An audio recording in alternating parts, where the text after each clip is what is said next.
will discuss the Routt County Green Building Program for a single-family residence. You guys need this mic, you think? Okay. The couple built their family home to be one of the first homes certified under the local Green Building Program. Megan was born and raised in the Yampa Valley and works for the Yampa Valley Electric Association as a key accounts rep. Scott hails originally from Minnesota and has spent 26 years in the Yampa Valley exploring the intersections of a career, family, and personal endeavors. After 14 years as a carpenter and a craftsman, he formed New Mountain Builders 10 years ago to add his voice to the residential home construction in a more meaningful way. I'll give you 5 minutes. So you have about 15 minutes. And then if you guys have questions, if you could hold, just so we can let our first 3 speakers go, and then we'll do a Q&A. That would be great, just so we got a lot of speakers, so that would be great. Okay. We were asked to speak on the Routt County Green Building Program because we built our family home to be part of the program about 5 months ago. So a brief history. This was adopted in 2009 after a Department of Local Affairs grant and the City of Steamboat put money in. Bob Keene was my contact on this. I believe the funds were matched. Yeah, okay. And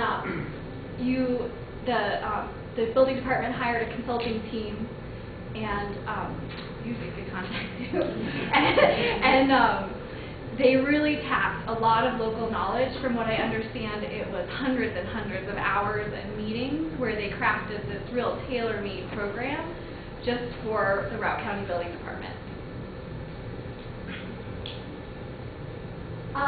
Currently, it's voluntary to participate, but it is mandatory to fill out and attach the green building checklist to all residential building plans. Do I have that right? Whether or not you're doing a remodel or any permitted project, you're still required to fill out the green building checklist and the energy bypass checklist and all that sort of stuff. You have to fill it out and sign it and say, I'm not participating or I am participating. And actually, that's a mistake. There's 4 homes right now which have been certified. Not 5? Yeah. Okay. 4. And we think, right? Yeah. Yeah. Okay. So do you want to talk a little about our goals? Why we did it? Yeah, I mean, we're idealists at heart, but as like a layperson, I'm an idealist. As a builder, I'm more of a pragmatist. So I'm always trying to bring the two together.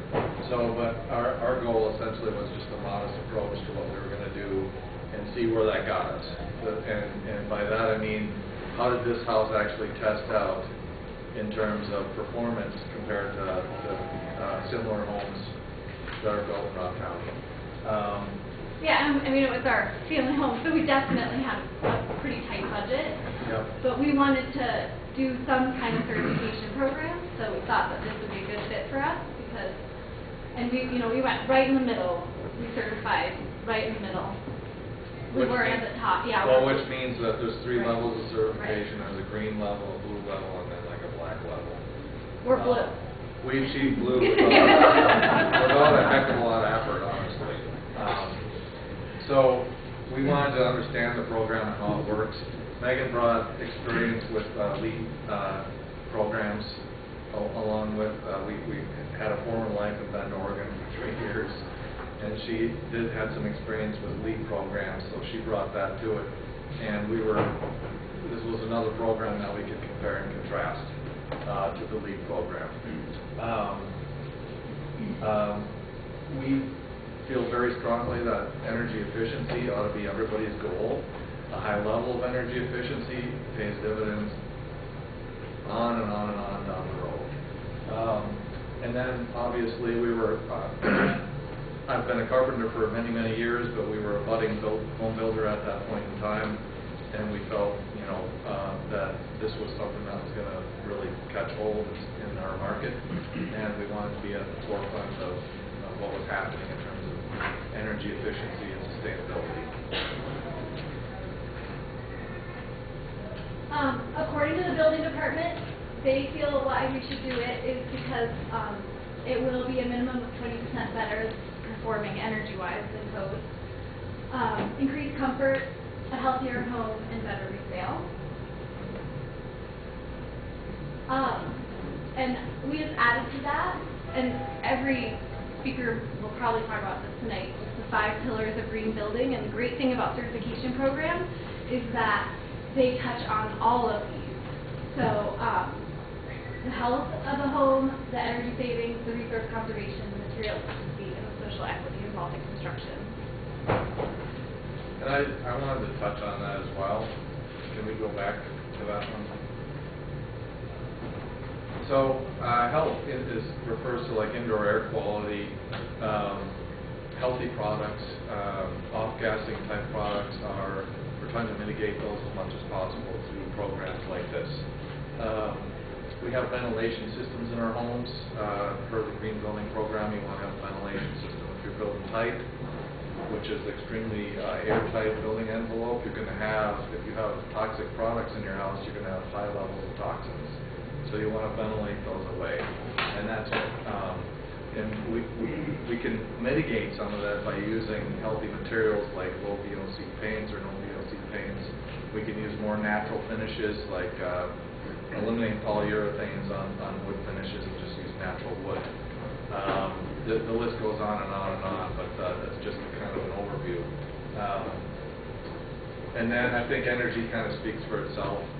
Higher insulation values and lower air leakage rates obviously leads to being able to retain all your heat that you have in your house much more efficiently.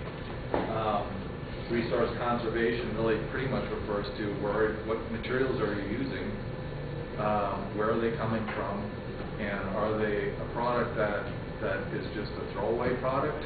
Is it a product that's a renewable product?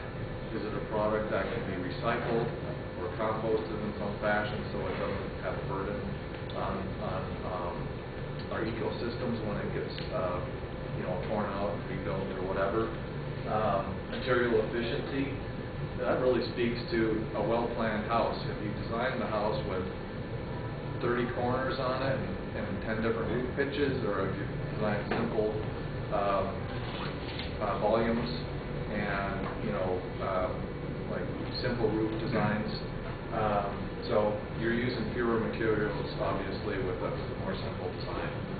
And then social equity really hits a lot of different points, and one of the ones that was important to us is that I think that one of the things that gets lost in our construction community in Steamboat Springs is there are craftsmen at every level of home construction that are pouring their lives into these houses.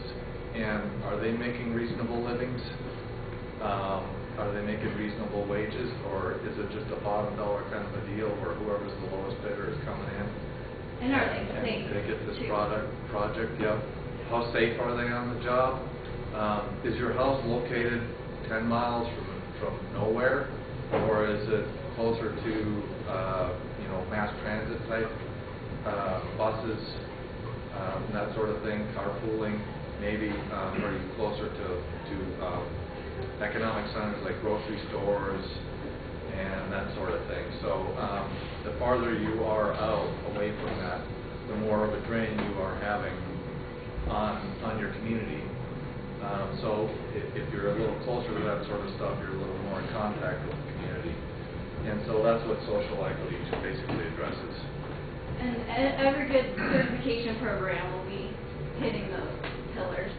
Yep, and you're going to hear a couple other people speaking on their programs, and I think all the programs are, at the heart, are basically trying to address those 5 pillars in some way. So this slide obviously didn't turn out, but I draw our book for our house if anybody wants to look at it, and our checklist is in it. It's 7 pages. They're all Excel spreadsheets. It's kind of like a menu. You have to get a certain amount of, you got to get a certain amount of points in each category. So you can check this out. It's also online. It's on the building department's website. Okay. Routt County Regional Building Department, and there's a green building checklist. And you can actually fill it out online if you just want to fill one out. You can fill it out and see where you go.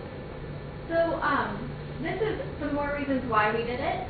We really like having hard data on how our home is performing, and I believe that there's no other way to have it than third-party verification. You can say you're building a great home, but if you don't have any data about how it's actually performing, then you're just talking.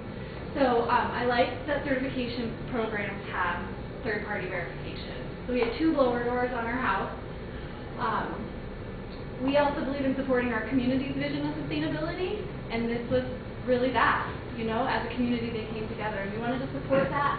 And we actually don't mind being on the bleeding edge. We like experimenting and seeing how things work. We want this to be the new normal, so we're gonna buy it as many times as we can.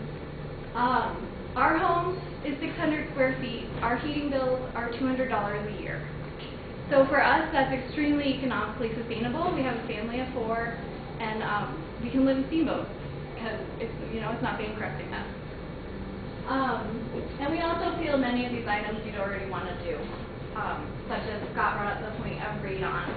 Like, you already want to know if you want to test for radon already. So you might be surprised if you fill that out. There might be things that there's not that much you actually have to add on. Okay. How many minutes? 5. 5. Wow. Okay. Do you want to talk about the challenges? If you choose to do this program, you're going to have some challenges, obviously, and the primary one is going to be the integration of your design and your construction team, which means your architect or your designer, your builder, contractor, the homeowner, what their goals are. So the best advice we could give, if you choose to do a program like this, is get that decision made. Pick the builder, pick the architect right off the bat. Don't just pick an architect, design a house, and then go out and put it out for bid. It's gonna be a miserable process. Get on board, get your builder, get everybody on the same page, and then you can plan much more effectively and efficiently what you're going to do where, how to manage the cost of how that's going to go. The other thing we did is we actually reviewed all of our scopes of work for all the subcontractors on the project and put in the green building program things. We imported them into each scope of work. That was really handy because that, like, right in the beginning when they were signing the scope of work, we could be like, you're going to be required. You gotta put the radon pre-piping in the slab. Right. Slab guy, you gotta.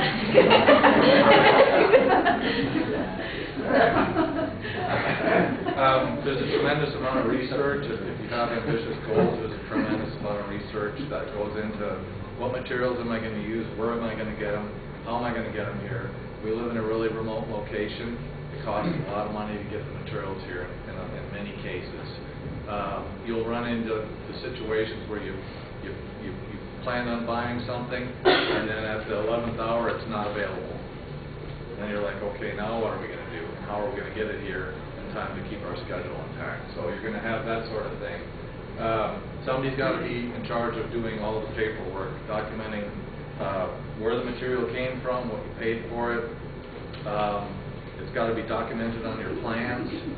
So somebody's going to have to be in charge of doing that collation of that information. Who's responsible for that? Is it going to be the homeowner? Is it the architect? Is it the builder? If it's the builder, does that price into his budget? If it's the architect, has that been discussed prior to, like, pricing on the architectural drawings?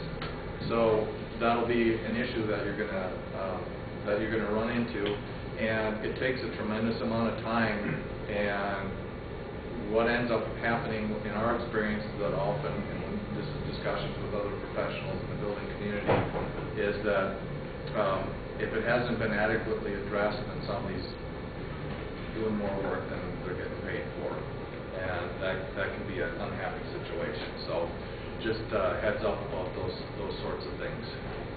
And we just have a couple quick pictures. We have like 1 minute left. This is the home. You know, we did recycled metal siding on the bottom. We did beetle kill siding up top. 6-year shingles. Sorry, the pictures are not. Yeah. But on the inside, we did recycled barnwood cabinets. Yep, they're made out of trim. barn siding. That's the only heat in the home. It's a highly efficient gas heater that I want to turn on more than I get to. I do. I'm like, let's have a fire. No, we're going to get some hot. And we have court flooring. We're on the bus line. Some of those are some of the green building program points that we got. Okay. Very good. And we'll be available for questions in a little bit. Okay. Thanks.